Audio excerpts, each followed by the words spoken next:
Well, if you listen to what the Irish are saying, they're looking for pragmatic solutions. And after he's all, saying we're not going to move on the backstop and the withdrawal agreement. If they don't move on the backstop and the withdrawal agreement, Ireland and the rest of the UK, then the Theresa May deal has zilch chance of getting through the House of Commons. We both know that. well, that's a negotiating position that the Irish are taking, but I think it's also extremely clear from that interview and from the tone of the interview, which is similar to the tone of discussions I've had, is that Ireland doesn't want to have a no-deal Brexit. In fact, the whole purpose of the backstop is to avoid a hard border, which risks being a consequence of a no-deal Brexit. So the idea that the European Union and the Irish government would drive this process to a no-deal exit in order to try to achieve something which is intended to avoid a no-deal Brexit, that is not going to happen. And so we need to firstly assess what's going to get a majority in the Commons, and then we need to take it to the EU and explain that that is the way to have the sort of strong positive relationship that that Simon was just talking about. OK, and in terms of what's going on in the Commons, there's motions going down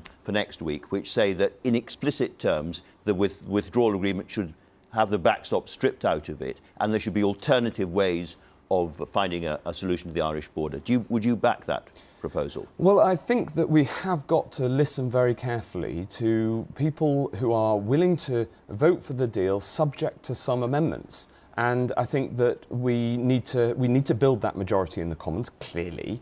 And this was one of the proposals that's coming from a wide range of people who want to get a deal through and have that good future relationship. In your view, it's helpful to the Prime Minister going back to Brussels to have the backstop removed from the withdrawal agreement, and the Commons explicitly saying that must happen. That helps the Prime Minister. Well, whether it's that exact one, we don't know which amendments the Speaker will select, and so we don't know exactly the shape of the debate on Tuesday. But I do understand the impulse behind those who are laying that amendment, and in particular, the work that's been going on to try to bring people together. You know, I was listening to Yvette Cooper earlier in the programme. And I was going to ask you about her. Yeah, do you agree with her amendment? No, because delaying Brexit won't help solve these problems. You heard that emphatically from the Irish government as well as from us. We've been debating these issues for a couple of years now.